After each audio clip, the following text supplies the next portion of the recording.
Hello friends, biology की class में आप सबका स्वागत है। अपना फर्स्ट यूनिट का सेकंड चैप्टर कल अपन ने शुरू किया था, नर तथा मादा यौगिकोद्भिद की संरचना और विकास। ठीक है, इसमें अपन पढ़ रहे थे परागकोश की संरचना। ठीक है, तो आज अपन परागकोश की संरचना से ही एक बार फिर से शुरू करेंगे, क्योंकि कल वो अपन थोड़ा सा पढ़ के और रह गए थे।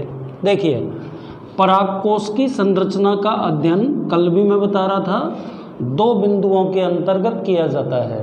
ठीक है, पहला तो अपन लिखेंगे बेटा भित्ति परतें, फर्स्ट भित्ति परतें, और दूसरा इसमें अपन लिखेंगे बेटा बीजाणु जन ऊतक। तो परागकोश की संरचना का अध्ययन इन दो बिंदुओं के अंतर्गत किया जाता है। यहाँ पे लिख देता हूँ मैं परागकोश की संरचना। ठीक है ना, या कल भी मैं कह चुका हूँ परागकोश की अनुप्रस्थ काट, एक ही बात है। तो देखो, इसके लिए कल अपन डायग्राम बना रहे थे इस तरह से।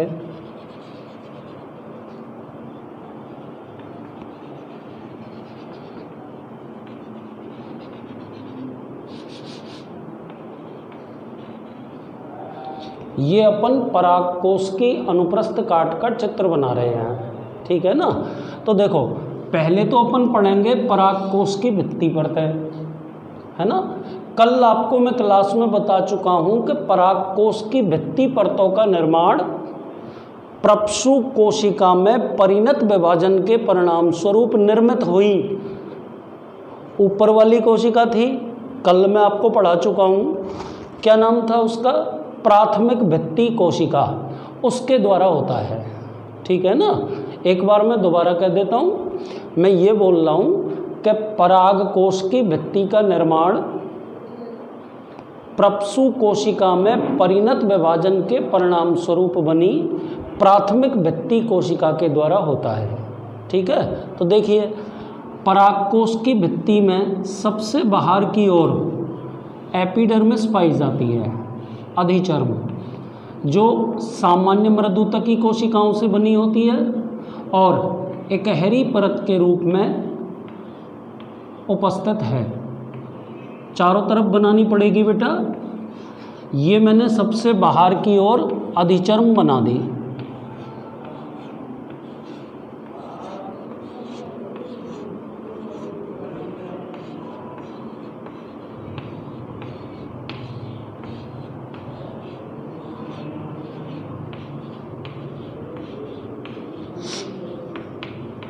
ठीक है ना बेटा, तो ये मैंने लिख दिया भित्ति परतों में पहली भित्ति परत अधिचर्म।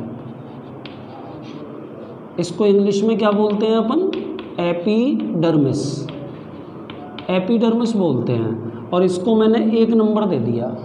ठीक है, अब इसमें लिखना क्या है बेटा, वो बोल रहा हूँ, यह परागकोश की भित्ति की सबसे बाहरी परत है जो सामान्य मृदुतकी कोशिकाओं से बनी होती है और एकहरे स्तर के रूप में पाई जाती है। ठीक है, और सुनिए, इस परत की कोशिकाएं चपटी एवं दीर्घित होती हैं। सुन लिया ना। और एक बात यहाँ पे आप कह सकते हैं कि अधिचर्म के द्वारा परागकोश के समस्त भीतरी ऊतकों की सुरक्षा की जाती है। ये अपन को इसमें बोलना है। आगे चलिए, दूसरी परत बेटा जो अधिचर्म के ठीक नीचे होती है, एक स्तर की बनी होती है, ये बना दी मैंने।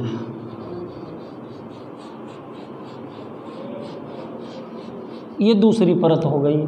और बेटा इस दूसरी परत को अपन कहते हैं नंबर 2 अंतस्थीशियम।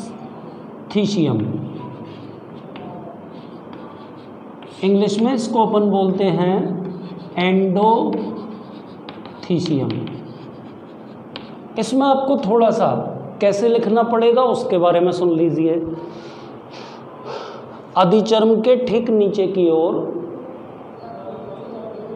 एकहरे स्तर के रूप में अंतस्थीशियम पाई जाती है। ठीक है। अब सबसे इम्पोर्टेंट बात इसमें जो अपन को बोलनी है, इस परत की कोशिकाओं में अल्फा सेल्यूलोज, कल बता रहा था मैं, अल्फा सेल्यूलोज का रेशेदार पट्टिकामय स्थूलन पाया जाता है। और बेटा ये स्थूलन यू आकृति का होता है।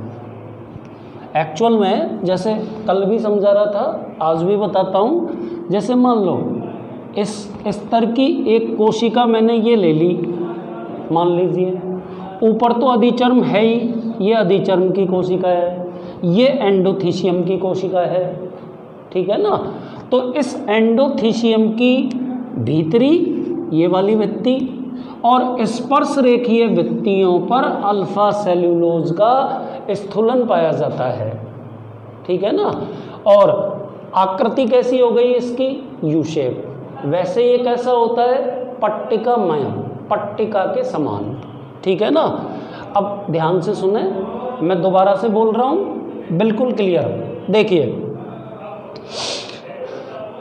अधिचर्म के ठीक नीचे की ओर, ये भी जनरली मृदुता की कोशिकाएं होती हैं। अधिचर्म के ठीक नीचे की ओर एक स्तरीय परत के रूप में अंतस्थीशियम या एंडोथीशियम पाई जाती है। ठीक है। इस परत की कोशिकाओं में अल्फा सेल्यूलोज का रेशेदार स्थूलन उपस्थित होता है। कौन कौन सी भित्तियों पर होता है, आंतरिक भित्ति और स्पर्श रेखीय भित्तियों पर।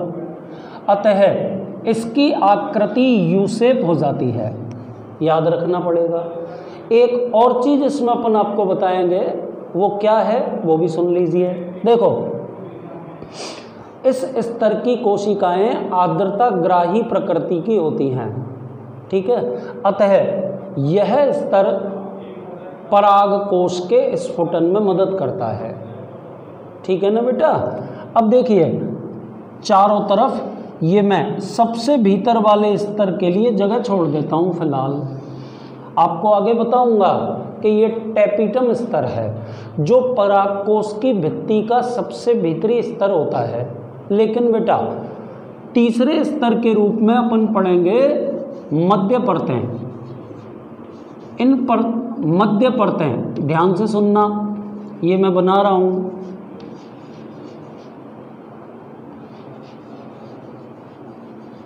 एक से 3 परतें होती हैं।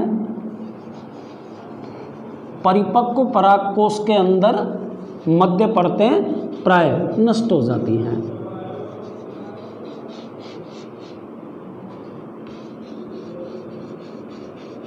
चारों में बनानी पड़ेगी बेटा।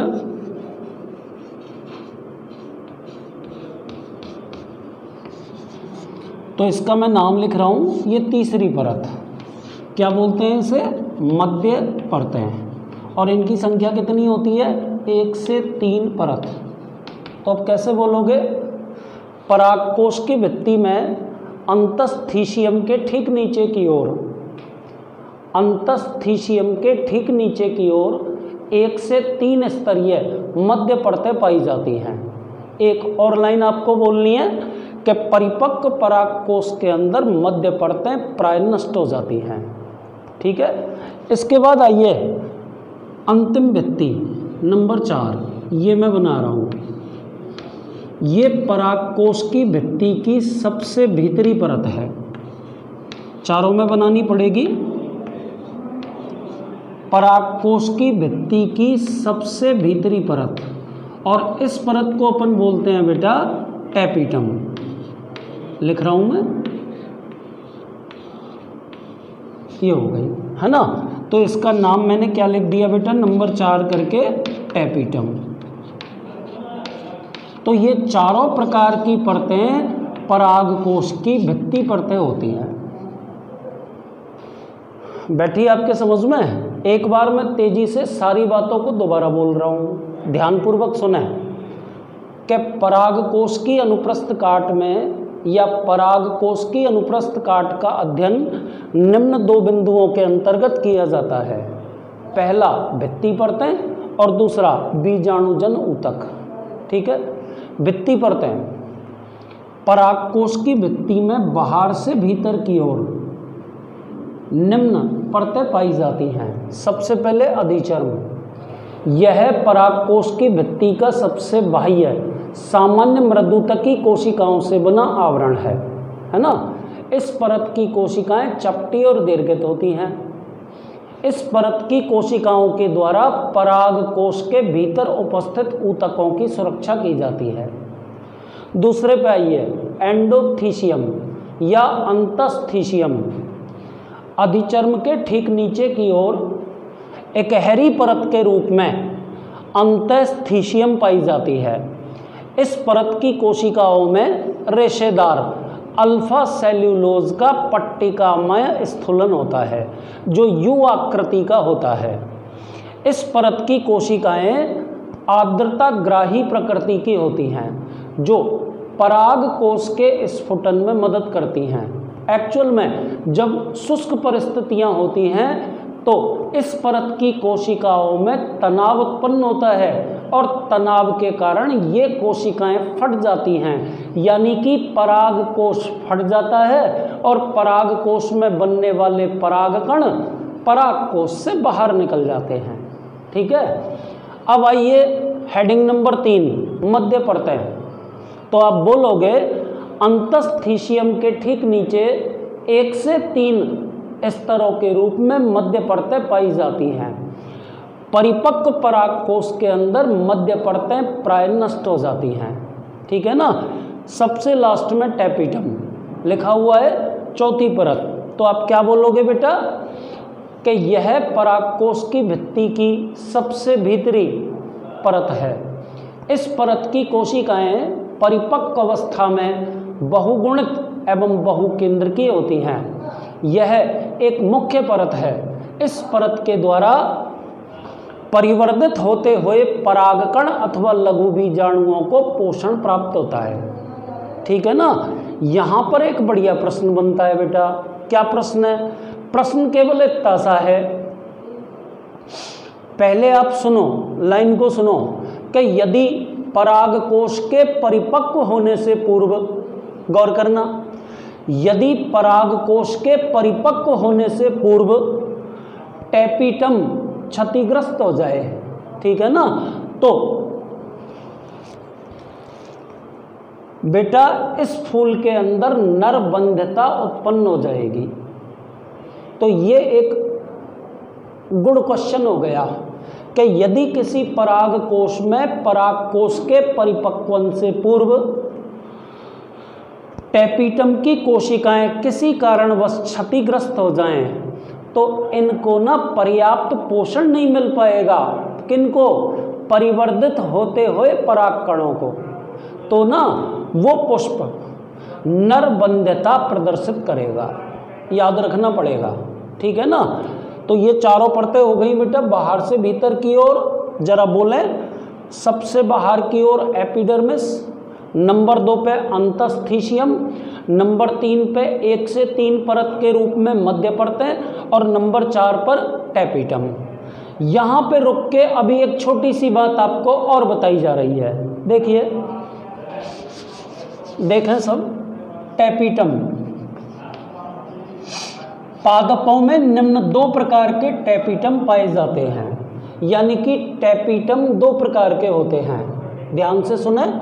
पहला प्रकार तो इसका है बेटा अमीबीय या पेरिप्लाज्मोडियल टैपिटम का पहला प्रकार। टैपिटम का पहला प्रकार कौन सा है बेटा? अमीबीय या पेरिप्लाज्मोडियल। और दूसरा प्रकार कौन सा है? स्रावी या ग्रंथिल टैपिटम। अब आप गौर करें, दोनों प्रकार के टैपिटम के कार्य अलग अलग होते हैं और वो आपको मैं बता रहा हूँ। देखिए, पादपों में टैपिटम निम्न 2 प्रकार के होते हैं। पहला प्रकार आपके सामने बोर्ड पे लिख दिया मैंने, अमीबीय या पेरिप्लाज्मोडियल। दूसरा प्रकार भी मैंने बोर्ड पे लिख दिया, स्रावी या ग्रंथिल टैपिटम। अब दोनों के एक एक लाइन के कार्य सुन लें। कि अमीबीय और पेरीप्लाज्मोडियम प्रकार के टैपीटम की कोशिकाएं परिवर्धित होते हुए परागकणों को पोषण प्रदान करती हैं, पहला हो गया। और स्रावी या ग्रंथिल प्रकार के टैपीटम की कोशिकाएं परागकणों की बाह्य भित्ति के निर्माण में मदद करती हैं। तो बेटा आपको टैपीटम के दोनों प्रकारों के बारे में जानना पड़ेगा और दोनों प्रकारों के अलग अलग कार्य भी आपको आने चाहिए। तो टैपीटम कितने प्रकार के हो गए? दो। अमीबीय या पेरीप्लाज्मोडियल, क्या काम बताया था मैंने इसका? परागकणों, परिवर्धित होते हुए परागकणों को पोषण प्रदान करना, ठीक है। और दूसरा मैंने कौन सा बताया था? स्रावी या ग्रंथिल, क्या काम होता है उसका?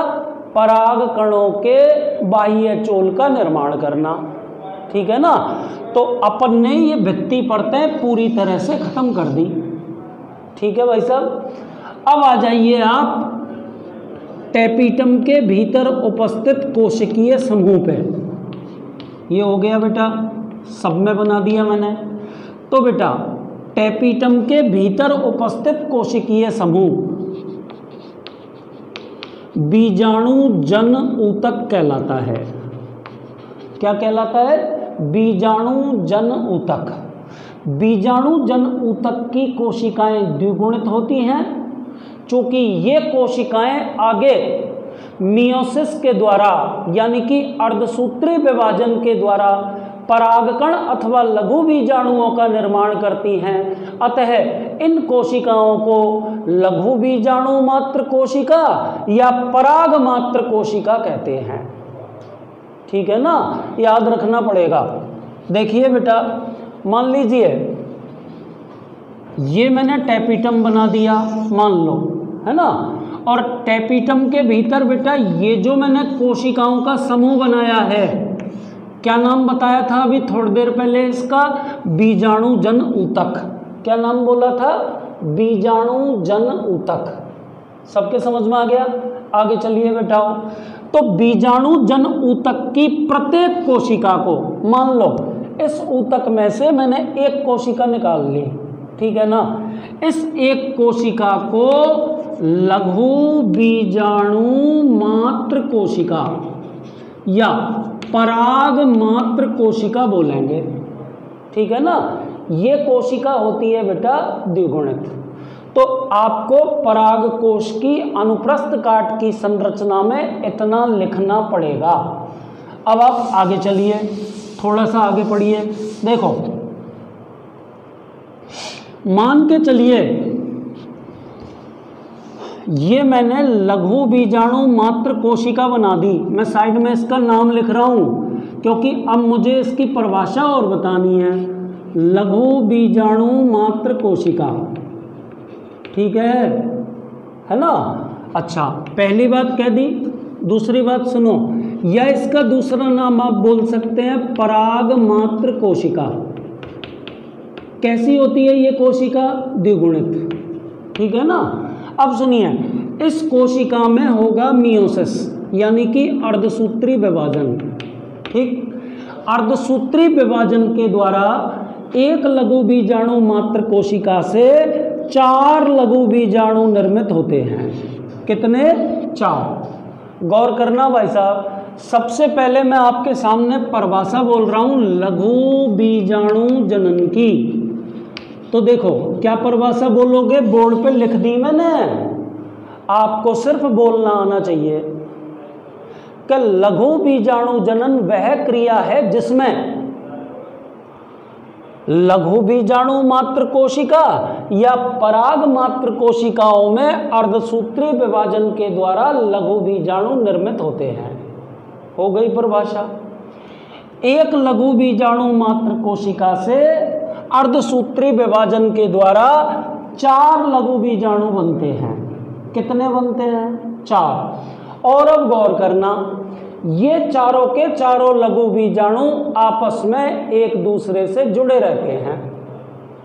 तो 4 लघु बीजाणुओं के इस समूह को लघु बीजाणु चतुष्क कहते हैं। 4 लघु बीजाणुओं का समूह लघु बीजाणु चतुष्क कहलाता है। ध्यान पूर्वक सुनना कि देखो, लघु बीजाणु जनन की क्रिया के द्वारा 4 लघु बीजाणु बने और बेटा ये चारों के चारों लघु बीजाणु प्रारंभिक अवस्था में एक दूसरे से जुड़े रहते हैं। ठीक है ना, चारों के चारों जुड़े होते हैं और जुड़ करके जो संरचना बनाते हैं उसको अपन बोलते हैं लघु बीजाणु चतुष्क, ये इसका नाम है।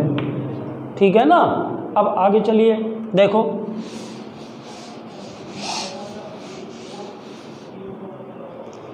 अभी थोड़ी देर पहले मैंने बताया कि लघु बीजाणु जनन की क्रिया के दौरान एक लघु बीजाणु मात्र कोशिका से 4 लघु बीजाणु अथवा परागकण निर्मित होते हैं, बताया था मैंने। और मैंने ये भी बोला था कि प्रारंभिक अवस्था में चारों के चारों लघु बीजाणु अथवा परागकण एक दूसरे से जुड़े रहते हैं। तो आपके दिमाग में ये बात आ रही होगी कि किस रासायनिक पदार्थ के द्वारा ये आपस में जुड़ते हैं, तो वो भाई साहब कैलोस है। ध्यान पूर्वक सुने कि लघु बीजाणु जनन की क्रिया द्वारा बनने वाले लघु बीजाणु प्रारंभिक अवस्था में एक दूसरे से कैलोज नामक रासायनिक पदार्थ द्वारा आपस में जुड़े रहते हैं। ये रासायनिक पदार्थ का नाम है और ये जो पदार्थ है ना बेटा, इसकी प्रकृति कार्बोहाइड्रेट होती है, हाइड्रेट होती है। समझ गए? अब सुनिए कि टेपिटम कोशिकाओं के द्वारा स्त्रावित होने वाला कैलेज एंजाइम, गौर करना, अभी थोड़ी देर बाद टेपिटम के कार्य पढ़ाऊंगा, इंपॉर्टेंट प्रश्न है। टेपिटम कोशिकाओं के द्वारा स्त्रावित होने वाला कैलेज एंजाइम लघु बीजाणु चतुष्क में उपस्थित लघु बीजाणुओं को सीमेंटिंग करने वाले पदार्थ कैलोज को अपघटित कर देता है। समझ गए कि लघु बीजाणु चतुष्क में उपस्थित सीमेंटिंग पदार्थ कैलोज टेपिटम कोशिकाओं द्वारा स्त्रावित एंजाइम कैलेज के द्वारा अपघटित होता है। परिणाम स्वरूप परागण की क्रिया से पूर्व चारों के चारों लघु बीजाणु एक दूसरे से पृथक हो जाते हैं। याद रखना पड़ेगा ये कैलेज एंड कैलेज, ये आप टेपिटम के कार्यों में भी पढ़ेंगे। ठीक है ना, आगे चलिए। अब अपन एक प्रश्न पढ़ते हैं, है ना, ध्यान से सुनना। अभी थोड़ी देर पहले मैंने टेपिटम के 2 प्रकार बताए थे। कौन कौन से प्रकार थे? एक प्रकार तो था अमीबीय या पेरिप्लाज्मोडियल, और दूसरा प्रकार कौन सा था? दूसरा प्रकार उसका कौन सा था? स्रावी या ग्रंथिल। ठीक है ना, तो अमीबीय और पेरिप्लाज्मोडियल प्रकार के टेपिटम का काम मैंने क्या बोला था? परागकणों को पोषणता प्रदान करना, है ना। और दूसरा स्रावी या ग्रंथिल प्रकार का टेपिटम क्या काम करता है? वो ना परागकणों की बाह्य भित्ति निर्मित करता है। ठीक है, अब देखो एक प्रश्न देखिए, टेपिटम क्या है? टेपिटम के विभिन्न कार्यों का उल्लेख कीजिए। तो देखो ये 5 नंबर मैंने बोर्ड पे लिख दिया आपके सामने, संक्षेप में मैं इनके सामने काम लिख रहा हूँ। देखो पहला पॉइंट मैंने लिखा पोषण, दूसरा मैंने पॉइंट लिखा पोलन कीट, किट कह दो। नंबर 3 पे मैंने लिखा प्रोयूबिस्काय। नंबर 4 पर मैंने लिखा वृद्धि हार्मोन्स, और नंबर 5 पे लिखा मैंने कैलेज। बहुत इंपॉर्टेंट प्रश्न है ये, जिसको भी आप सुनने वाले हैं, ध्यान पूर्वक सुने। देखिए प्रश्न ये बनेगा बेटा कि टेपिटम क्या है? टेपिटम के विभिन्न कार्यों को संक्षेप में लिखिए। तो ध्यान से सुने। सबसे पहले तो आपको टेपिटम के बारे में बताना पड़ेगा कि भाई यह परागकोश की भित्ति का सबसे भीतरी स्तर है। अत्यंत संवेदनशील होता है। परिपक्व अवस्था में टेपिटम की कोशिकाएं बहुकेंद्रकी एवं बहुगुणित होती हैं। इतना लिखना है बस, ठीक है ना। उसके बाद आगे चलिए, टेपिटम के कार्य है ना, तो ऊपर से देखना शुरू करें। टेपिटम का कार्य नंबर 1 है ना, देखिए टेपिटम की कोशिकाएं परिवर्धित होते हुए परागकणों अथवा लघु बीजाणुओं को पोषण प्रदान करती हैं। ऐसे ही बोल देना, साथ में ये जोड़ देना कि यदि अपरिपक्व परागकोश से टेपिटम की कोशिकाएं क्षतिग्रस्त हो जाएं तो उस केस में वो पुष्प या वो पराग पुंकेसर कह दो, पुंकेसर कह दीजिए, परागकण ही बोल दो कि वो परागकण नरबंध्यता प्रदर्शित करते हैं। ठीक है ना, नरबंध्यता प्रदर्शित करते हैं। हो गया। दूसरे नंबर पे आइए, दूसरा क्या बोलोगे आप? इसमें आपको ये बोलना पड़ेगा, सभी ध्यान से सुने क्योंकि अभी मैंने ये पढ़ाया नहीं है। सुनिए, कीट परागित पुष्पों के परागकणों पर एक तेलीय परत पाई जाती है। गौर करना, कीट परागित पुष्पों के परागकणों पर एक तेलीय परत पाई जाती है। इस तेलीय परत को पोलन किट कहते हैं। यह परत परागकणों को एक विशिष्ट रंग, गंध एवं चिपचिपापन प्रदान करती है। पोलन किट का स्त्रावण टेपिटम की कोशिकाओं के द्वारा किया जाता है। और अब देखो, ये प्रश्न अलग से भी आपसे पूछा जा सकता है कि भाई पोलन किट क्या है और इसका महत्व लिखिए। तो क्या महत्व लिखेंगे आप पोलन किट का?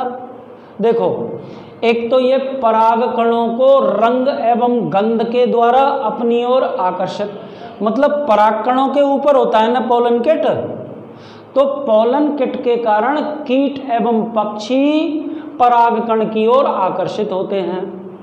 पोलन किट कीट परागित पुष्पों के परागकणों को चिपचिपापन प्रदान करती है। तो चिपचिपेपन के कारण ये परागकण कीटों और पक्षियों के पंखों से चिपक सकते हैं। तो बेटा मैं 2 पॉइंट बता चुका हूं टेपिटम के कार्य, और गौर करना कि प्रत्येक पॉइंट 1 नंबर का एक छोटा प्रश्न है। पॉइंट नंबर 3 पर आइए। ये थोड़ा सा आपको टिपिकल लग सकता है क्योंकि इसमें आपको कुछ शब्द याद करने पड़ेंगे। सुनिए, टेपिटम कोशिकाओं के द्वारा, चाहिए बोल दो, टेपिटम की कोशिकाओं में बसीय प्रकृति के कुछ कण पाए जाते हैं। उन कणों को प्रोयूबिस्काय कहते हैं। कि टेपिटम की कोशिकाओं में उपस्थित बसीय प्रकृति के कणों को प्रोयूबिस्काय कहते हैं। ये कण स्पोरोपोलेनिन नामक रासायनिक पदार्थ से जुड़कर यूबिस्काय बनाते हैं। और बेटा यूबिस्काय पराग कणों की भित्ति की बाह्य सतह के निर्माण में सहायक होता है। तो ये बेटा तीसरा पॉइंट खत्म हो गया। चौथे पॉइंट पर आइए, वृद्धि हार्मोन्स। टेपिटम की कोशिकाओं के द्वारा विभिन्न वृद्धि प्रवर्धक हार्मोन जैसे IAA, IBA, IAA का पूरा नाम इंडोल 3 एसिटिक अम्ल, IBA का पूरा नाम इंडोल 3 ब्यूटायरिक अम्ल आदि का स्त्रावण करती है।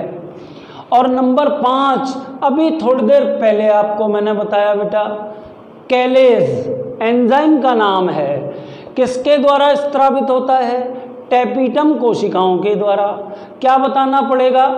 कि टेपिटम कोशिकाओं के द्वारा स्त्रावित होने वाला कैलेज एंजाइम, गौर से सुने, कि टेपिटम कोशिकाओं के द्वारा स्त्रावित होने वाला कैलेज एंजाइम क्या काम करता है? लघु बीजाणु चतुष्क के सीमेंटिंग पदार्थ कैलोज का अपघटन करता है। तो ना परागण क्रिया से पूर्व लघु बीजाणु चतुष्क में उपस्थित चारों के चारों लघु बीजाणु एक दूसरे से पृथक पृथक हो जाते हैं। तो बेटा आज की क्लास में ये बहुत ही इंपॉर्टेंट टॉपिक मैंने खत्म किया, परागकोश की अनुप्रस्थ काट की संरचना, लघु बीजाणु जनन एवं टेपिटम क्या है और टेपिटम के विभिन्न कार्य। टेपिटम के कार्यों को आप ऐसे ही शॉर्ट में लिख के याद कर लें। पोषण, पोलन किट, प्रोयूबिस्काय, वृद्धि हार्मोन्स एंड कैलेज। ओके।